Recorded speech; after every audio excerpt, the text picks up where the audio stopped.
Welcome to the Ethics Experts, where we're elevating ethics and compliance and HR to the strategic level it's supposed to be. Hello, everyone. Welcome to the Ethics Experts. If it's your first time joining us, welcome. And if you are a returning subscriber, hello, bestie. Hope you're having an amazing, wonderful day. See what happens when you join the Ethics Experts community.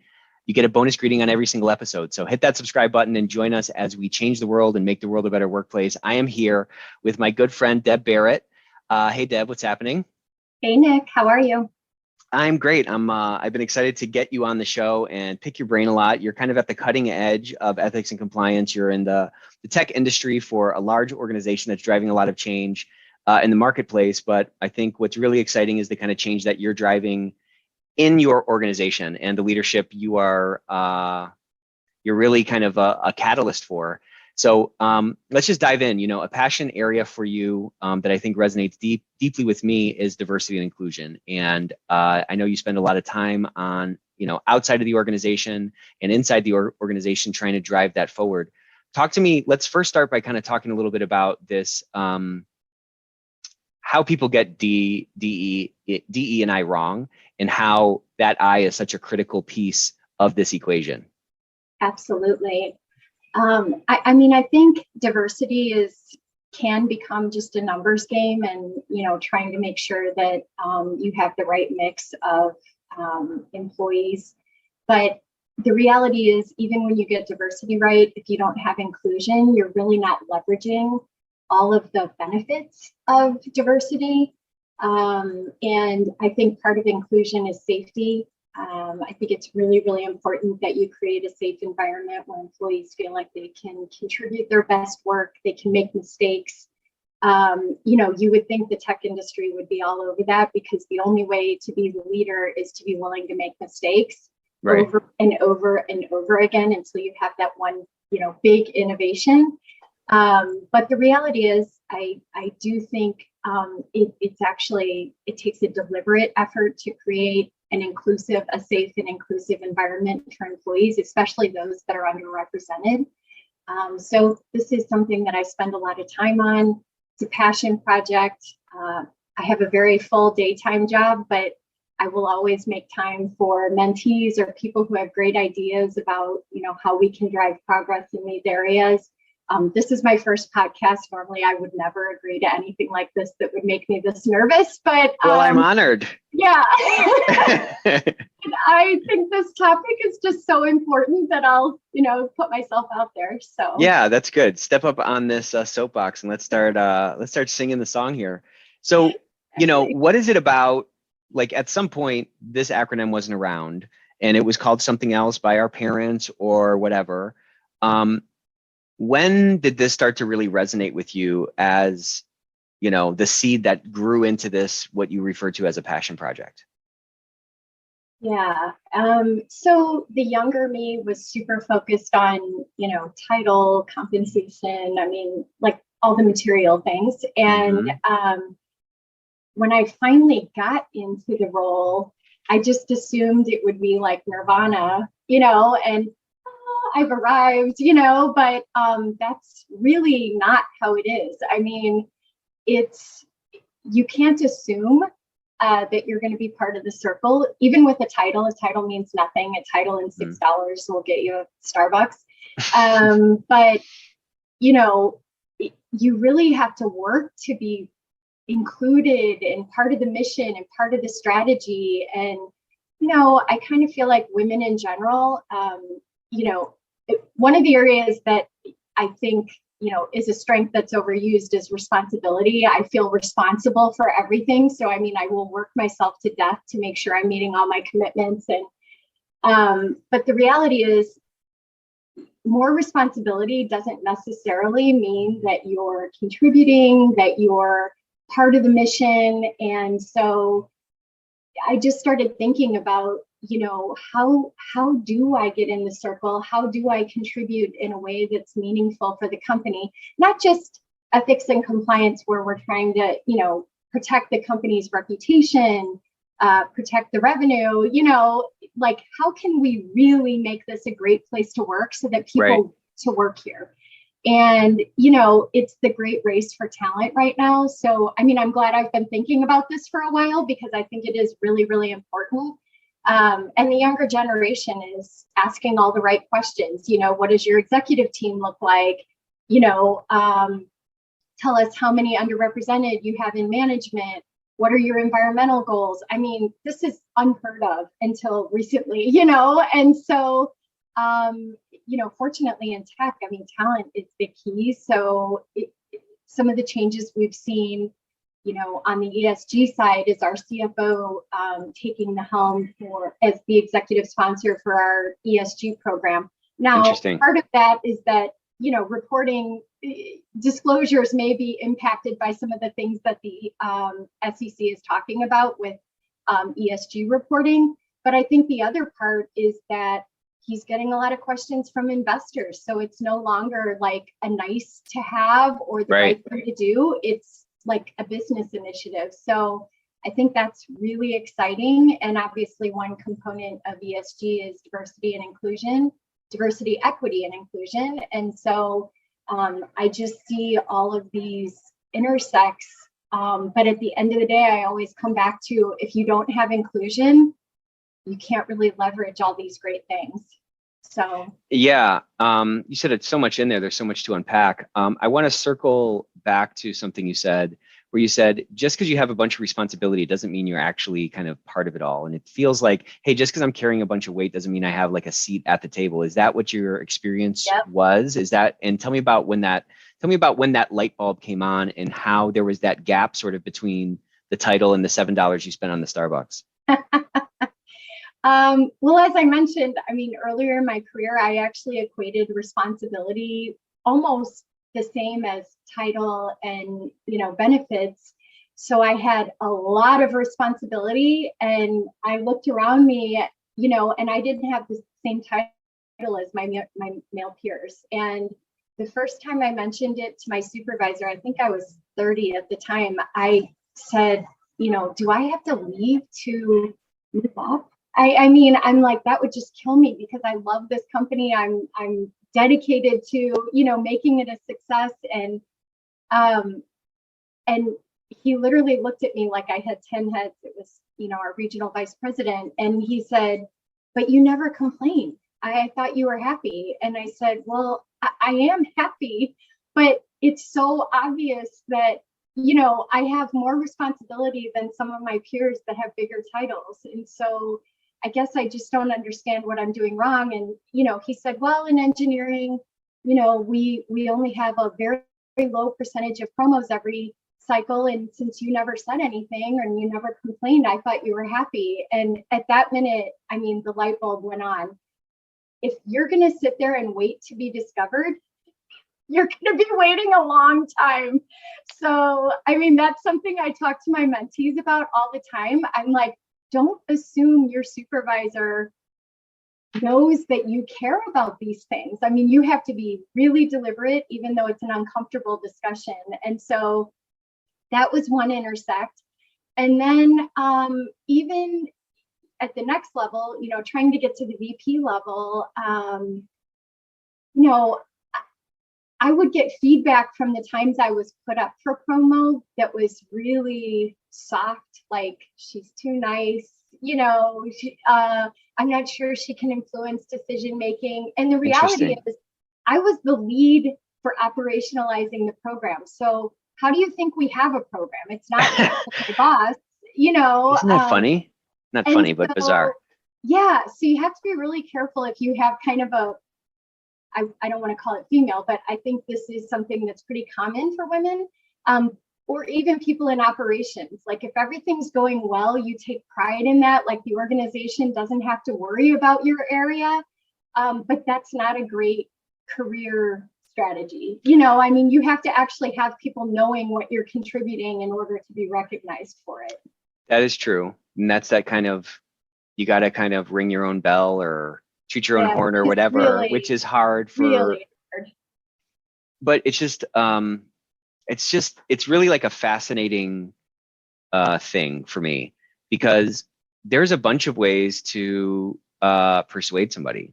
And some people get persuaded by fear, and some people get persuaded by allegiance, and some people get persuaded by, I don't know, loyalty, or because they feel accepted. Like there are a bunch of avenues to drive change. And it's not just, but it's like, because I don't know why. I mean, I guess I'm going to say this and then you can respond and see if it's a question or whatever. But like, it's not just somebody walking around with a bullhorn, cracking a whip over people to drive effective change. The more effective change is the change that can happen in people's hearts. And not to make a broad brushstroke, but many times women or these sort of atypical personalities, I find, can be way more effective than the roll my sleeves up, I'm just going to yell and pound the table and force people to do things, because the type of compliance I guess they get is, it's surface level compliance. It's not sort of deep heart level compliance. And that's kind of the change that's really going to stick. You know what I'm saying? Yeah. Yeah. I have a lot to say about this, and I hope I don't go too far. You can go nuts, go crazy. But when I think about specifically ethics and compliance, because that's my area, I think you're absolutely right that it is all about winning hearts and minds. When I first got into compliance in 2012, this kind of compliance, ethics related compliance, I was super focused on rules and employees knowing all of the rules, because we had just gotten through an SEC investigation. And so I sort of had like PTSD over what the expectations were. And so all of my training, I think, was very procedurally heavy, and I would do it often because I know the only way you're going to pick it up is if I say it again and again and again. Right.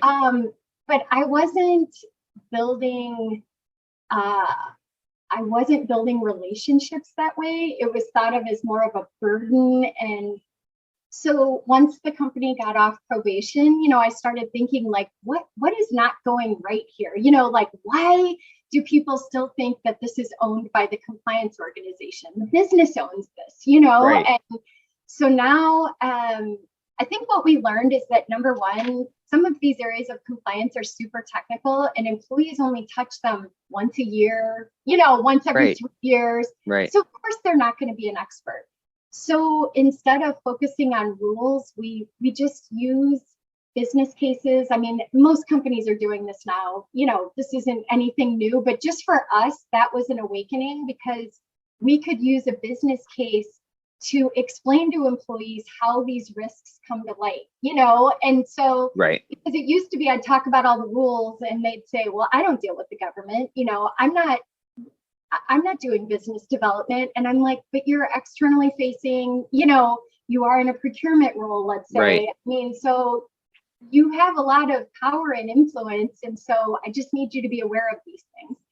And so now we'll just use some of the bigger cases. Our company's done a great job of like bringing in the Volkswagen plaintiff's lawyer for the Dieselgate case, to talk to us about like the details, the nitty gritty details of that case. And it was fascinating. And so I kind of used that information just to educate employees, keep them interested, and so we really have moved from kind of a rules-based mentality or philosophy to we want an ethical culture. We want to hire people that, are inclined toward integrity. And it starts there. And I find that leaders often don't want to talk specifically about ethics because it's not comfortable to them. Those words are not comfortable.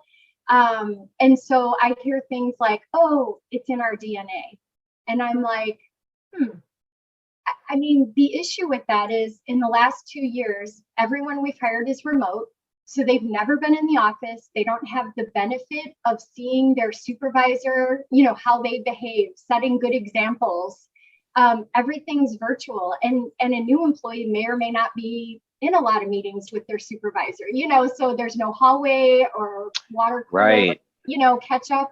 And so to say it's in our DNA, I mean, we've hired thousands of employees that were onboarded remotely. So to assume they know what our values are, I think that's kind of a scary assumption. So I think we have to try harder than ever now to win the hearts and minds and to get them to understand what the company's values are, because there's much more risk that they could just continue with the values of their last company or the country that they're in, or, I mean, there's certain business customs in some countries that are legal under US law. We want them to understand that. So yeah, it's a really interesting time for ethics and compliance professionals. I mean, I think it's key for us to engage new employees that have never been in the office, employees that may continue with the hybrid model and be in the office very little. On the diversity and inclusion side, I'm really worried about proximity bias, where if you're not in the office, it's, there's some sort of assumption that you're not working as hard as those that are in the office. I mean, I think the company's getting more out of me today than they ever have, because I don't have my 45-minute commute.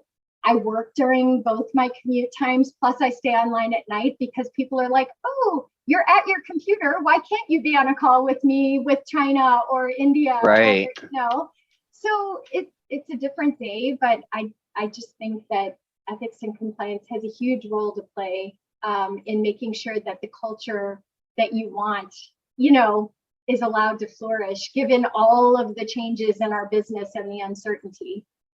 You said something interesting a second ago where you said, many times leadership, they don't want to say these words. And it's almost like I kind of got this picture of like the words don't taste good in their mouths. So tell me some more about that and talk to me about why it's not clear for leadership to really empower ethics and compliance to drive that culture, which to me is the only sustainable competitive advantage in business. Well, I mean, if you think about it, a lot of people are promoted to the top not because of their soft skills, but because of their technical skills, their results. And so I'm not even being critical about this. It's just a fact. I mean, I've worked now with multiple CEOs, CFOs, and I just see that it's just not something that they've been rewarded for. And with these kinds of results-oriented people, you get what you measure. So what are they being measured on? They're being measured on financial results, sales results, driving growth, in other countries, or driving growth in general for the business. And so trying to fit in those, and I look at it this way, because I used to have large construction teams reporting to me in a previous position. And when we'd have a problem, they always had this saying that was like, get her done, which is hilarious, but get her done. And then I would always respond back the right way, because right. And that's really what it is. I mean, I think executives are very comfortable talking about how we're going to kill it in the marketplace and, we're going to conquer this and conquer that. But I just think about the lower level employees that need to know how we're going to do that, because the how is just as important as the what. So yeah, and you said something interesting about all these rules, and I kind of think that this compliance 2.0 approach was very rules based, and we've got to apply these rules and pound them into people's heads and stuff. Yeah. But it's kind of interesting if you think about those rules are stemming down to a root, or stemming from a root of principles, right? Like there are certain principles that then the government or whoever the rule body is, the rulemaking body is trying to apply to specific situations and specific situations. And so there's this web that grows from these base principles. And then we try to grab all these endpoints and just try to like dump them into the minds of this workforce that, to your point, is many times not even like dealing with one of these situations that frequently. It's so much more effective, I think, to bring those principles to bear through parables, through stories, through whatever, so that people can get a general sense on like, well, there's usually a why behind these rules, unless they're just like, even like the massive tax law, you know what I'm saying? Like the tax law, you can sit on it and you be 6 feet tall or whatever. That's all rooted down into some principles that are behind that law, those foundational things. So if we can learn those principles and digest them, then we can make a pretty good guess for what we should do in any kind of a given situation without having to go through all of the like mental gymnastics of like memorizing all these different regulations and whatever. It is intuitive. I mean, there you go. If you think about, I mean, most rules, regulations for business, relate to creating a fair marketplace and a business environment that does not harm. And Right. so at the end of the day, I think most employees, if you think about it from that perspective, they think that makes sense, but when they're only hearing about these really technical, just like you said, I mean, understanding the root or the source of where these things came from can be really compelling for understanding. Right. But at the end of the day, we often skip that and go straight to our, do this, don't do that. And if they can't think for themselves, I mean, then, the chances of you having good compliance is probably very low. Yeah. Or you then sort of grow into that caricature that many of us are fighting against of us just holding the business back. Like if folks are so paralyzed because they're like, I don't know, I'm sure there's a rule about this. I don't know what it is. I don't want to get in trouble, and they can't run forward. Yeah. I mean, that's why the lines around a soccer field or a football field need to be very clear so folks know what's inbounds and out of bounds, and they can run fast and run freely within the bounds of that field. You know what I'm saying? Of that play area. So how have you talked to me about how you've actualized and brought this sort of concept that you and I are talking about in almost a kind of a high level or academic sense? How have you brought that to bear in your very complex cutting edge organization that's dealing with a lot of these dynamics that are just part and parcel to the new normal? Yep. I would say the bottom line for my team and I is that we recognize that it's not always easier or faster to do things the right way. So when we see employees that are, doing the right thing, leading by example, a couple of years ago, someone on my team developed, we call it the Lead the Way program. And so we recognize employees, and they're nominated by their peers, but we recognize employees that are going above and beyond to do the right thing. And then each level up in the recognition program, it's basically based on your contributions. Are you yourself doing the right thing? Next level, are you helping other employees to do the right thing? Next level, you're an absolute rock star champion. Right. The entire organization recognizes that you're an upstander, and wants to follow you. And so I think that that's one way. And then we treat that group, and there's probably close to 1,000 employees in that group right now, as sort of our circle.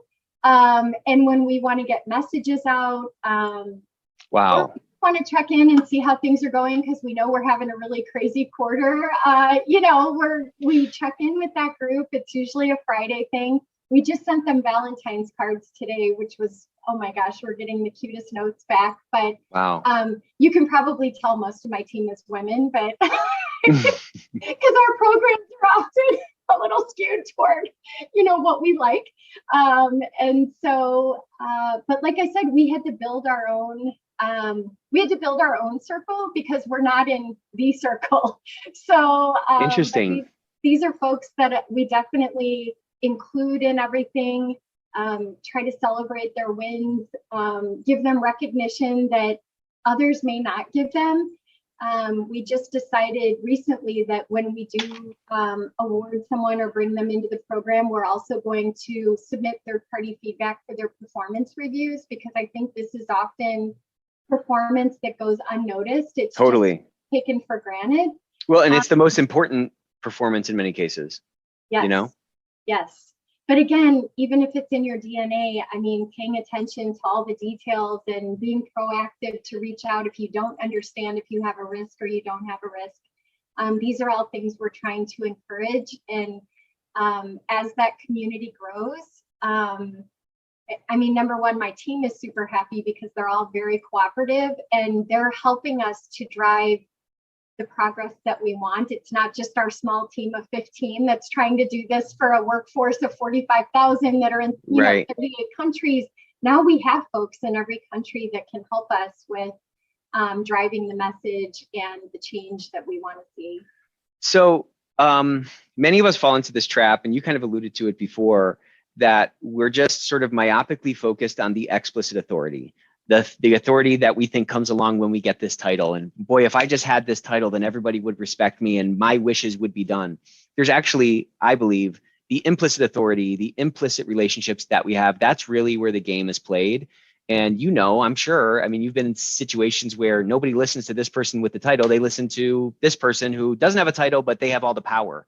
And that hearts and minds thing, the thing where people are going to listen or be influenced, irrespective of whether it's demanded of them, that's really the game to play. That's like the battlefront that we have to win. And I love this picture that you guys have created where, you know what, we're not in the circle, so we're going to make our own circle. But like the change that you're going to drive there is going to be the real change. You understand what I'm saying? Like somebody who's in the circle is quote unquote circle. They can put something out, but if nobody buys into it and nobody actually does it when no one's looking, then it doesn't matter. And it's obviously going to fall flat. I would surmise that the people that are in this circle that you guys have created, there's a lot of implicit power there that's maybe not tied to a title on the bottom of a business card or the title on the bottom of an email or something, but it's full of the types of people that are actually going to influence the culture, actually influence the behaviors of the people, the boots on the ground folks.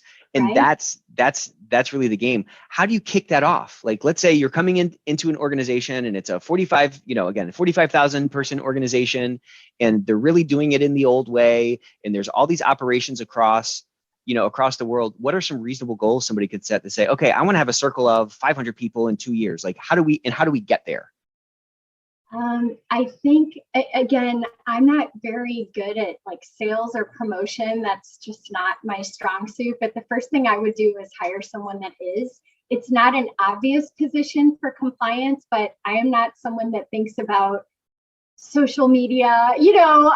I'm just not good at that. It's not a skill that I have intuitively, but I hired someone that is all she thinks about, and her background is in learning and development. So on top of helping us promote our brand and our circle and our program, I mean, she also helps us on the training side with how do people learn.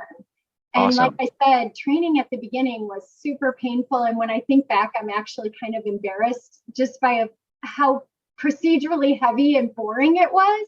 Right. But now I look at, chat, because all the training has to be virtual. But I mean, there's people asking questions. There's, hearts on, wow. statement. And I'm like, it's just a completely new day. I'm working. So proud of the progress. Yeah. And it is about branding and people knowing who you are so that they know who to come to. And even if it's not your area, for instance, I don't handle antitrust compliance for the company. I don't handle export compliance, but I'm a good traffic.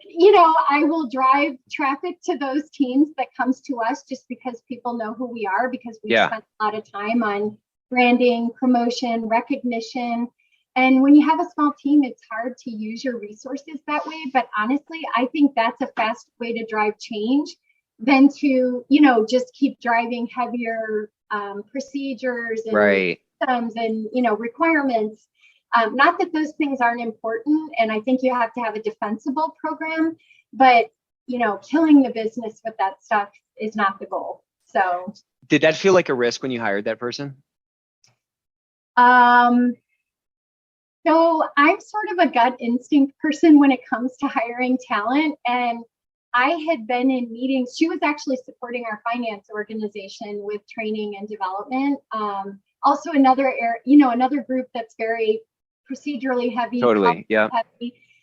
So she knew what she was getting into, but I just met her and I just was impressed by how creative, innovative, the way she thinks is so different than the way I think, that it was something that rounded out our team, because I know that's a blind spot that I have. I'm very uncomfortable with promotion. I mean, if my picture has to go out, I literally sweat about it for 3 days before. I mean, she actually gives me a warning, like, just a heads up, we're going to put your picture on this one, and so, but for her, every day of the week, she has different color hair, I mean, she loves that stuff. So I'm like, okay, I literally listen to what she says. And if she says it's important, I used to say no when she first joined the team, but now I just say, you know what, you've proven to me time and time again that these things are important to build relationships. So I'm in, you know. Isn't that funny? You had a gut reaction to her and you're like, she's got it. And then she comes in and yet now it's like, okay, I have to, it took a little bit of proving for you to be like, okay, fine, go ahead and fly. You can fly. Her, I think. Yeah. That's funny. That's so funny. But it's such a, I mean, you know, to your point, we sometimes forget that we're affecting, or we need to, we're in the hearts and minds business. That's what we're in at the end of the day. Nick, I have one more interesting example that may not occur to some ethics and compliance folks, but we also hired this guy right out of, you know, MBA program, but his undergraduate degree was in computer science. And I was kind of like, And I thought, oh, well, maybe he wants to get into my company because he's an engineer and this is his way in, but then he's going to leave us and, you know, go to engineering because he'll be sought after in that, you know, in that area. And so for his interview, he showed up with a Wordle for me, an art piece that he had programmed that took all these things that I've either said or people have said about me on LinkedIn and made this, and I was like, okay, yeah, you're hired. You're hired. Are creative, you know. Like, wow. And then, so that was years ago. And now he's doing all of our RPA, our robotic process automation. He's doing all of our algorithms for high risk transaction monitoring, like real time. Wow. Like I said, I'm kind of a gut instinct person, but it usually works out. And so I just, when I'm on CCO calls, like I'm with the KPMG Chief Compliance Officer group, you just hear the pain about driving innovation in your program with technology. And most people in my position are lawyers, accountants, you know, so really hard to know intuitively what to do. But if you hire people like this, that is literally how they think, makes it so much easier. I mean, it makes our program look great, operate great. And, you know, I didn't actually have to do the work myself. I have a person on my team that has that expertise, and it was well worth the head count. So do you find that the average CCO person, like, let me ask you this way. Do you find that you've said this a couple of times, that you're a gut instinct kind of a person? Do you find like that's a unique quality that you have in this game, or do you think that's pretty common? I would say I'm a gut instinct kind of leader with people. Not as much with business decisions. I mean, then I want somebody to, you know, prove to me that this is the right decision. But I couldn't make a blanket statement about that. I mean, I think, you know. What'd your gut tell you? Just kidding. But I guess what I'm asking is, it feels unique that you're able to say, you know what, I'm going to go with my gut on this person. And that has allowed you to sort of build out this relatively more diverse team that maybe the normal person who's less gut instinct driven or less open to their gut with respect to people, or to make these kind of bets that aren't in the middle of the fairway or aren't, you know, in line with what you would expect, it may prevent them from being able to gain the benefit of this more diverse group that can actually allow them to, you know, actualize their program better or something. Yep. I mean, I think, you know, again, resources in ethics and compliance is so scarce that people are really careful about hiring because you often have a very, very small team. So it is a risk. I mean, if you end up making the wrong call, it's obviously a risk, because then what do you do with that person if they're not pulling their weight and you've got a very small team and a huge workload? Totally. But I think that I've had enough times where I considered it a win that now I'm pretty comfortable with it. And, you know, I recently hired a woman that was with the FBI for 30 years. And she's also a very interesting hire, you know, because Yeah, tell me about her. government for so many years. And I almost feel like she has to be deprogrammed to deal with the private Yeah. sector, because it's quite different, you know? And so those are the kinds of things that we're working through, because I feel like, you know, one day you're saving lives, you know, and you're looking for terrorists, and the next day you're trying to find the guy that stole the trail mix bars, you know? I mean, like, Right. so you almost have to, and I feel like I did a good job of explaining how different it was going to be, and that the cases were not going to be, you know, like these exciting, 24/7 save a life. It was more like, yeah, they're going to drag on for a little while because we don't have the same level of resources or Right. technical capabilities. And, you know, you just have to do your best. And, you know, with her, she's like, once she gets onto something, she doesn't stop. She doesn't sleep, you know, and I'm like, okay, you're not in the bureau anymore. Right. Know? But we got to find the trail mix. Yeah. Exactly. So that's funny. That's an interesting one too. But I don't know, people are fascinating. So yeah, they are fascinating. And, you know, when you can create, you know, part of what we're talking about is you've brought this diverse group together in your little corner of the world, and you've included them in this thing, and it sounds like you've, you know, actualized them in pursuit of this, you know, this mandate or this mission for your particular team. And that's such a nice picture of what we can grow, hopefully, if we do our jobs right and, you know, pull our influence strings appropriately, that we can, you know, push out across our entire organization. And then how much power comes from that? Like, how fun is that to be a part of, you know? Yes. I mean, you know how you say a bad egg can be like cancer in the organization, but I mean, a good egg can spread and, you know, yes, like, do good things as well. And I think that's the mission. I'm always impressed by how inclusive they are. They have virtual lunch together once a month. Oh, that's awesome. To each other. And now it might just be because I almost mandate that, because I just think that's sort of a bottom line. If you don't have that, you don't have anything. It's kind of the glue that holds an organization together. And I can only control my own area. So, I mean, if I can't get it right there, then there's a problem. So that's true. I want to go back to this thing you were talking about proximity bias, and like, how do we fight that? Because that's a real thing. Yeah, it's just is that just a human nature thing? Is that I don't know. How do we fight against that? I mean, I always think proximity is such an interesting thing because it's like the strongest force in all relationships, I think. I mean, my son's best friend is the kid that he sits next to in class. You know what I'm saying? It's just because he's there, you know? And if you think about your standard, I mean, it's almost like proximity and like scarcity. Like if you think about your standard for like who you would be friends with in your neighborhood or something, that's probably a pretty high bar, or it's at least higher than what it would be if you were in another country and there's one expat that is in your area. You'd probably be friends with that person irrespective of what their personality type is or whatever. You know what I'm saying? So talk to me about this. So it's a very human thing that I think we're fighting against. And I don't think we've maybe developed the right mechanisms, whether they're technology based or just like internally, to compensate for the sort of the lack of proximity with respect to something as important as work. Well, I'll start with a positive.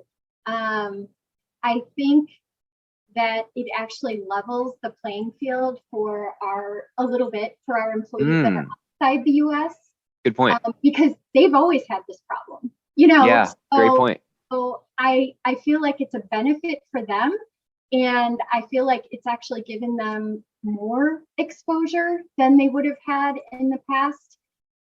But for those of us in the US that sit at headquarters, I mean, we are very aware that our executive team is interested in having everyone back on site for some amount of time, and that being on site is very important. I think part of that goes back to the fact that we're in tech, and they are very worried that if engineers can't collaborate, that innovation will stifle. Yeah. That has not borne out in our actual productivity. Our patent filings are up 30%. But it's interesting. It's just philosophy, you know, that if I can't see you, touch, feel, then, you know, you're not working hard enough, innovation may suffer. I think it's just sort of a natural fear. Yeah. But I'm hopeful that over time it won't be a risk. People will again just adjust to that change, the hybrid change. Yeah. I think people adapt. It may take a while. And, you know, I just, when I think about underrepresented groups, I know it's harder to speak up. And when you have large calls, you know, you're still inclined to not put your camera on, or, you know, to not speak up because those that always talk are talking the whole time and taking Right. up all the air, you know. So, you know, in terms of mentoring, I just am like, have your camera on, you know, make sure you say something, even if it's a question, you know, make your presence known. You have to. Because I think it's really important for individuals to understand what these folks are contributing, you know, because it may not be obvious. So they're just doing all the work behind the scenes. When you're talking to your mentor, like your mentees, I love some of those pieces of advice that you've shared. What do you think the biggest, like, I don't know, I know you do this a lot with a lot of different folks. Like, what are the big light bulbs that consistently turn on for people? So I'm just going to acknowledge that I mostly mentor women. So that's the group I'm focused on. I'm the executive sponsor for our Q Women group, which is our internal employee group, employee network group for women. So I think some of the common themes that we discuss in our meetings, one is presence. Another is promoting your contribution, how to promote your contributions in a constructive manner so that it's not viewed as, you know, annoying or boastful. Another is getting to the point. I see that women have a tendency to try to keep proving that they're the subject matter expert. Again, like imposter syndrome, you know, is real. It's a real thing. Totally. And so, you know, I've had a few mentees that have said, can you review my presentation or can you attend my presentation? And what I find is that, you know, if you're in the room with executives, you've got like 2 seconds to get your point across. And I'm looking at these slides that are super dense content, you know, and I'm like, you've already lost them right there, you know. So what are the 1, 2, or 3 things within this slide that you want to get across? Get rid of everything else, you know, because you have that long to make your point. And so those are some of the common themes. I mean, I don't, there's nothing, we talk about inclusivity a lot too, because a lot of them, again, don't feel like they're included in the circle within their organization. And so, you know, even participating in these mentorship programs is an opportunity to build their network outside of their own group. Yeah, and smart. So that's just another circle. You know, I look at it as another safe circle. And so not just safe, but productive circle.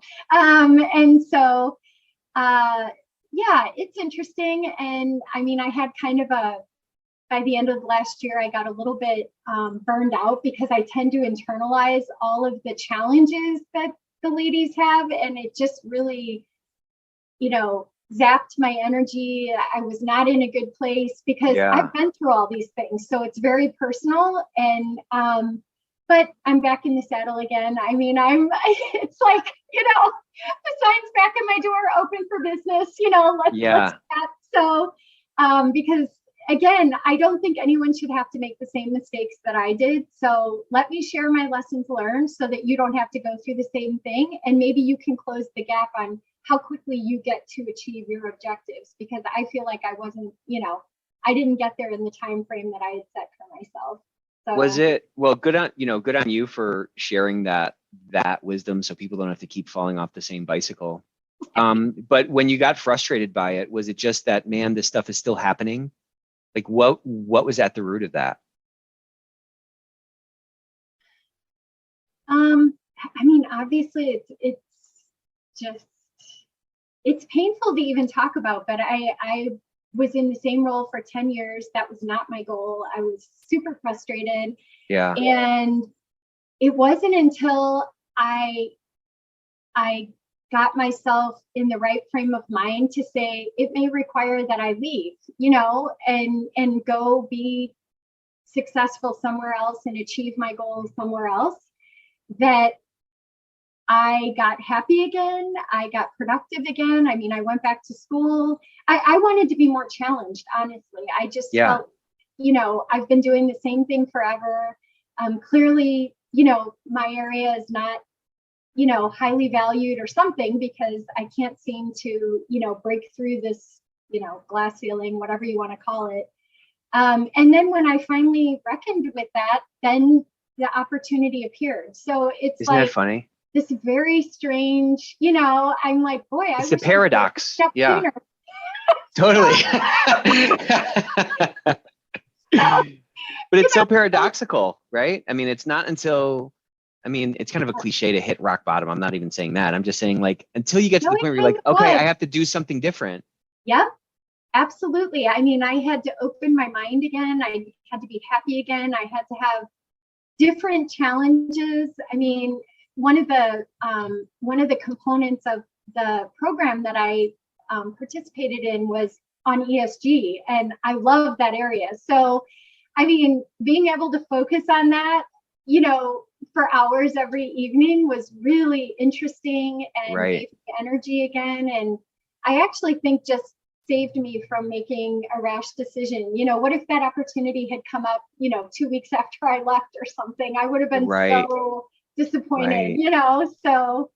But it's like we all have something special in us. We all have something, I think we all have genius in us. And sometimes we're in these circumstances that kind of curtail that genius. And it's like a potted plant that's like sitting in a closet and not getting any sunlight. But if you can get a shift in your mentality, and that magic that's in you can start to come out again, and your perspective can shift a little bit. Many times you'll see an opportunity that you didn't see before, or many times it'll be like, oh wow, I can't believe that this door opened. Well, maybe that door was there and you didn't notice it or something. But it's hard though. It's hard to balance through that tightrope of life. And it's hard to not get jaded because you're trying so hard and you're putting your heart into things, and no one's noticing it, or you don't know to speak up, or you don't know how to kind of play the game right. And think about the impact. I mean, for someone who's in a leadership position and has a team, when you get into that really negative frame of mind, totally. I mean, are you really doing your best work? Are you really supporting your team to achieve their goals? I mean, so I'm being completely honest here. I mean, that is where I was, and I was struggling with those kinds of issues. And it wasn't until I just kind of said, okay, I may not achieve this goal. I may have to go somewhere else to do it, that I finally was like, go back to school, learn something new, be happy again, be challenged again, and then suddenly, my work life changed too. So isn't that crazy? It's so interesting. I read this book, Lean Out. And have you heard this book by Marissa Orr? No. It's kind of the answer to Lean In. So this is going to be a broad brushstroke and a kind of a caricature of Lean In. But Lean In is basically saying, well, women act more like a man. That's not exactly what it's saying, but it's kind of that. Well, Lean In, I'm familiar with, yeah. Well, this is kind of the antithesis of it, to say, a truly diverse and inclusive culture should allow for all kinds of personality types. Right. And it should allow for, and also a proper, and women shouldn't have to act like, again, this is like a caricature. They shouldn't have to act like men in order to be successful. They should be able to act like women and act how they actually are to be successful. And there's little things that we can do, some of the things that I'm sure you share with your mentees, but it's a really great book that I'd highly recommend. It really opened my eyes a lot to, she articulates well, and she comes from tech, and I think she worked at Google and stuff like that, but like, it articulates well the struggle that many women have, where it's like, well, do I have to be fake? Do I have to be this fake version of myself to be successful? And, I've been, as you were talking, I've been, when you gave me that sort of mental picture of this slide with a bunch of information on it, and, the over explaining, I was thinking back to that Kahneman book, Thinking Fast and Slow, and it talks about these two different systems, right? We have a system 1 and system 2. System 1 is our base, animalistic, emotional system. And system 2 is this, logical, deliberate system that we think, that's the logic area. And the powerful one, the one that actually turns the head, is that first system. It's that emotional one. And I think many times when we are sort of soaking in that imposter syndrome, and that's really kind of getting into our brains and getting into our hearts, and we're questioning ourselves, we think that we have to like over explain things, and we think that we have to like come across as super logical and so forth. But like, logic makes you think, but emotions make you act. And if we're trying to make somebody act, it's really on that emotional level, which we all have. And many times, some of us who think that we have to be these cold versions of ourselves to be successful, we actually are sort of more successful when we lean in to that that more emotionally persuasive aspect that we think maybe has no place in like the business world or something. It's just again a very weird paradox. Yeah, we had a panel sort of interview event for our Key Women group one time, and this was a couple of years ago, but we had 2 male panelists and one woman, and I was kind of like, do we not even have enough women to fill the panel? Or, which I'm sure that wasn't true. The men that participated are executives in our company. They're great. But I asked the question of one of the panelists, what can women do to stand out, to be recognized, but not to cross that line where, if you're too aggressive, you're the B word. If you're too quiet, you're too nice. And I said, what would you recommend? And he said, just be your authentic self. And Yeah. I said, okay, well, let me share my last 360 review with you, which was completed all by men, because above me is all men. And that's, those are the folks that I need input from in order to move up. So we did a 360. And I said, it's all about presence, and, command a meeting and do all this. Well, that is not my authentic self. I mean, I have a way to get things done, but it's not that way, but it's still effective, and he said, well, yeah, that's tough. I mean, we just sort of ended the conversation there, but With a shrug. Yeah. Feedback we get, Yeah, and right. I thought, okay, but I just, how does that help me? It doesn't help me. It doesn't help you. And there's no actionability in it. Yeah. yeah, if you are okay with our authentic selves, then you have to just look at the results, not how Well, right. you That's know. right. So anyway, yeah, it's an interesting conundrum. So Yeah. I mean, my gosh, I'm just like thinking about that thing. It's like, okay, so I mean, to your point, like, what's the result? How do we get to the outcome? The path to the outcome, unless it's sort of like categorically bad, is right, kind of irrelevant. right. You know what I'm saying? But do you think, I mean, I actually think he was very sincere. I'm sure he was. He could be his authentic self and achieve his career. Yeah. Whereas, when you said that, I was like, yeah, that's the answer. And then it's like, well, maybe that's just really easy for me to say, I don't know. I mean, and those were allies, so it was a very interesting discussion. And, someone from HR came up to me afterwards and said, I think we need to work with our male allies, to educate them more on the types of responses that are going to resonate and be helpful, to the group. I mean, he basically acknowledged that is a disconnect, and Totally. so I thought that was kind of interesting, and was even encouraged that, he was willing to do something about it, and talk to them. So I guess we'll see. Yeah, we'll see. Well, thanks for sharing that. That's an interesting story, and I don't know.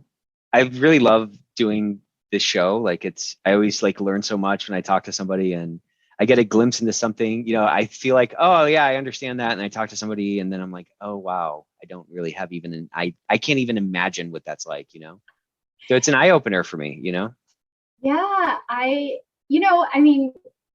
what's interesting for me is I look at your posts, on LinkedIn, and you're very kind, you're very focused on, doing the right thing, but you don't hold back. And I don't always feel like I can do that. I'm worried about being judged as, for saying something that everyone didn't agree with, or, so it is interesting. It's a journey. Yeah. You just have to get comfortable in your own skin and then be willing to accept the consequences if you say something that, someone doesn't like or agree with, or, and again, this is why I'm not a big promoter of social media, whatever. Yeah. So. Yeah, it's that fear of judgment is a hard one. It's hard to get over it, and it's hard to. I'm definitely not over it. I worry about that kind of stuff all the time. Really? Okay. Yeah, and like the imposter syndrome thing. I don't know anybody who doesn't feel that way. I have friends who are CEOs of big companies. I was talking to a friend of mine yesterday. She runs a billion-dollar company, and she was sharing the same things, some of the same things you're talking about, some of the same things that I'm talking about. And I think it might be that thing we were talking about earlier. Like, you think when you get this title, then, yeah, or if I arrive at this, or if I have that seat at the table, I would bet that seat at the table is full of a bunch of like insecure little boys. I wonder. You know what I'm saying? Yep. I'm an insecure little boy, so I can say that. Yeah, exactly. Exactly. I think the best way to chip away at it, though, is just to be more creative about your circle and your network, because the more 100%. You feel supported, like the more confidence you gain, and the more you are willing to share your real thoughts, Mm-hmm. And so as much as I used to associate networking with politics, I finally learned that, if you're not included in your current circle, that doesn't mean there's not a circle for you. You just Correct. have to find it, or you have to make it. And so that's right. I love that quote. That's the best quote. You got to find it, or you got to make it. And you know what? There's so much negativity in the world. And if you fixate on that, then it's going to make you, never leave your house, or just never leave your shell or something. But there are other people out there that there's a tribe for all of us. And there's other people out there that look at the world like you do, and that look at the world like we do, and want to see, have a similar vision for what could be. And those are the people that we need to surround ourselves with, because if we're not, to your point, if we're not like intentionally trying to build that circle, we're just going to get diluted and chewed up and spit out by all these other people that are too insecure, or too scared, or too focused on things that don't matter, or too focused on self, or whatever, to create this thing that's right there for us, And you don't realize how short your career is. Wasting time in that kind of frame of mind is just tragic, because totally. I want to make a difference. Which means I have to be in the right frame of mind to do that, or I'm my own worst enemy, So again, the circles you make, the circles you find that include you and, give you confidence and allow you to share your contributions without being fearful that it's not a great idea, or, whatever. It's just, I just think it gives you personal satisfaction, professional satisfaction. And, it's unfortunate that you can't be in the circle, but there's lots of good circles out there. So. Yeah. The circle, though, oh man, I wish we had more time, because this has really been great. This is great. Well, I'm glad you're in my circle. So how's that? I feel the same way. And you know what? This is the circle. Excellent. This is the circle. We're in the circle, me and you. Yes. Okay. The compliance line circle. They're great. So, yeah. It was so great to meet you face to face. This was really a lot of fun. Where can people find you on LinkedIn? Is that where they should reach out to you? Yes. Okay. Mm-hmm. Well, thanks for all that you're doing to make the world a better workplace in your company, and the leadership you're showing to the women that are your mentees. And the next 10 years is going to look a lot different than the last 10. I can guarantee that. I hope so. I'm betting on it. So Me too. Me too. Thanks, Nick. This was great. Until next time. Okay. Bye. Bye.